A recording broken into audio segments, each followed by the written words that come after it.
subotu 6. prosinca na igralištu Rudež u Zagrebu pred 200 gledatelja u finalnoj utakmici Kupa Hrvatske za 2009. godinu Nada je pobjedila domaći Zagreb rezultatom 32:0.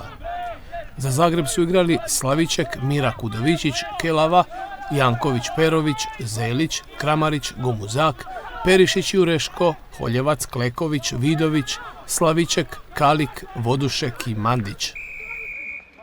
Za Nadu Buzov, Čulić, Borozan, Rubelj, Budimir Vukdelija, Sablić, Blažević, Bandov, Antić, Sekovanec, Olujić, Piplović, Tvrdić, Burazin, Popović, Šerić, Tomić, Ferić, Milanović, Perišić i Vrzić.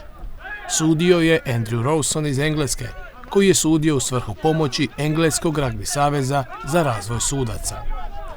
Nada je u ovoj utakmici kao prošlogodišnji osvajač i ove godine jedina neporažena momčad u Interligi slovila kao blagi favorit.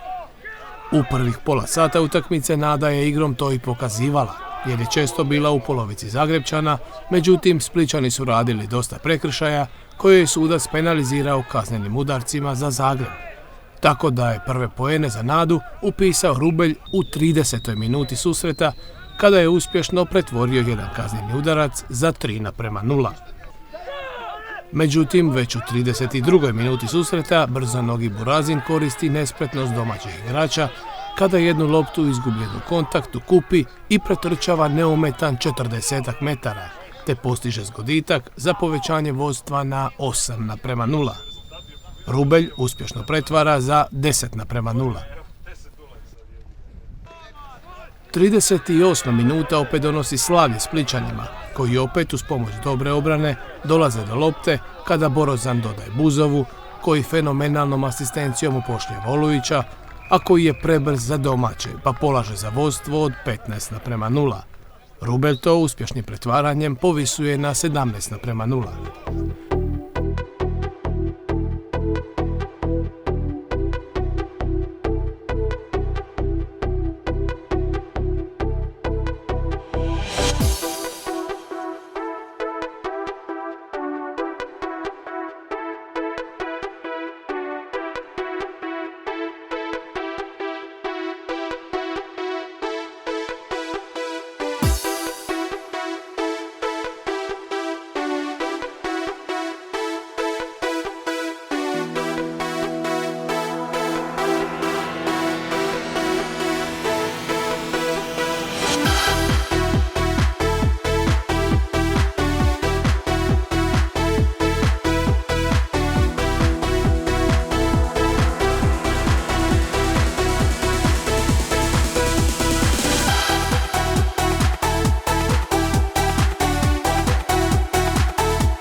U posljednjoj minuti prvog dijela sudac Rawson daje žuti karton igraču Zagreba Jurešku zbog tehničke pogreške, odnosno kada je oborio igrača, nije se odmakao od njega i lopte. U drugom dijelu Nada je zbog tog žutog kartona imala 10 minuta igrača više, međutim to nisu uspjeli iskoristiti.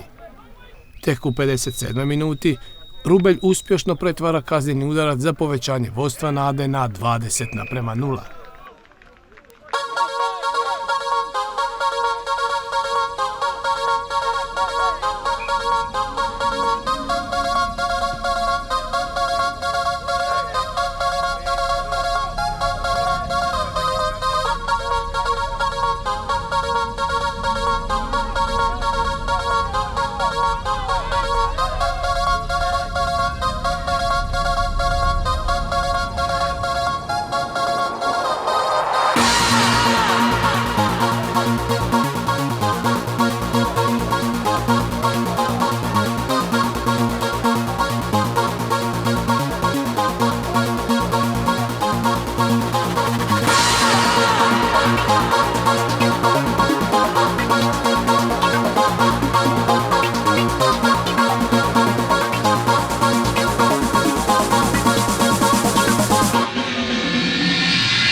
U 69. minuti slobodni udarac Nadini mladići brzo izvode te se zabijaju u Zagrebovu obranu, ali već u drugoj fazi napada Olujić prolazi i asistira Tomiću Feriću za 25:0. Rubelj je ovog puta bio neuspješan u pretvaranju. Točku na i je u 75. stavio jedan od boljih pojedinaca susreta Burazin, koji postiže zgoditak poslije 2 dodavanja iz kontakta njegovih suigrača za 30:0, koje Rubelj povećava na konačnih 32:0. Poslije posljednjeg sučevog zvižduka nastaje veliko slavlje splitskih mladića, kojima pehar za osvojeni kup predaje predsjednik Hrvatskog olimpijskog odbora, gospodin Zlatko Mateša.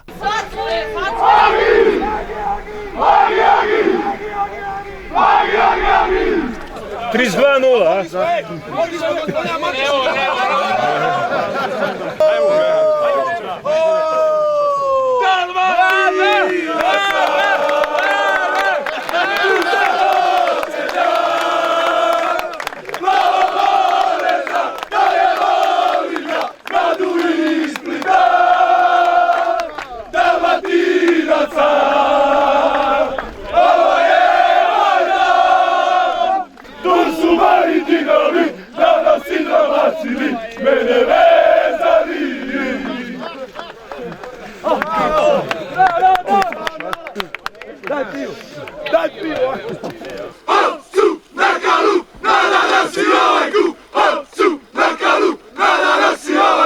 Čestitam Nadi, to je lijepi uvod u njihovih 50 godina prošla u iduće godine koja će biti i mislim da nisu na ljepši način mogli uvesti se u tu priču.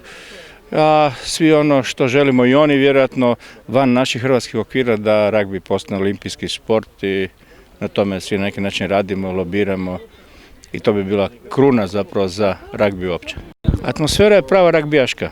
Ko nije gledao ragbi, ko ne zna odnose između tih dečki, onda teško može prispjeti što to znači ovako odigrati po ovakvom vremenu, po ovakvom terenu i ovako se veseliti. Kao jedan od stalnih gledatelja ragbi utakmica u Zagrebu pojavljuje se i šef delegacije Europske komisije u Republici Hrvatskoj, Vincent de Geer, koji se i sam u mladosti bavio ragbijem. I played rugby, yes, in my young ages in Strasbourg, in particular in university, and we also had good time and good games at that time. Well, it was a very tough game today, I think, and a little bit of a muddy game, but I think Split deserved its victory. They were very well organized today, and they played well with the ball, even if it was slippery. Pa eto, izuzetno sam zadovoljan što smo imali čast da nam dođe i predsjednik Hrvatskog olimpijskog odbora, gospodin Mateša. Mislim da je to jedan ovako događaj koji nam daje nadu da ćemo uspjeti ragbi dići uz potporu i čelnika HO-a i ostalih čimbenika na jedan nivo koji bismo svi skupa željeli. I iskrene čestitke Nadi svima sa željom da eto druge godine budemo barem malo tješni rezultat, da učinimo utakmicu interesantnijom. Jedna velika pobjeda, opet novi trofej u vitrine, jedna teška utakmica, teren izuzetno težak i za dodavati, igrati općenito, ali stisli smo se svi skupa i upisali još jednu pobjedu veliku. Čeka nas još jedna utakmica sljedeći tjedan, to je to za ovaj dio sezone. Nije baš ugodan rezultat, očekivali smo puno tješniju utakmicu, pogotovo zato što smo u prvenstvu igrali na krap. Imamo 10 godina smo sa ozljedama, s manjim brojem fondom igrača nego Nada. Nada je na ovom lošem terenu se bolje snašla, bolje su odradili ili iskoristili greške protivnika, to jest nas. Nema nikakve dileme, Nada je bolji klub u svakom slučaju i bolja momčad i zasluženo osvojila finale ovog kupa. Mi smo sretni da jesmo u finalu i da uvijek možemo biti dobar protivnik i da nadam se da ćemo na proljeće doći sebi, zaliječiti ozljede, pripremiti se dobro i u nastavak Interlige, prvenstva Hrvatske i regionalne lige.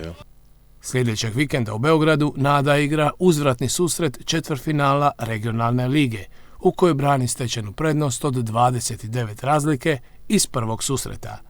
Nadi je to ujedno i posljednja utakmica u ovom dijelu sezone, a svi igrači i treneri vjeruju da će i ovog puta ostvariti pobjedu.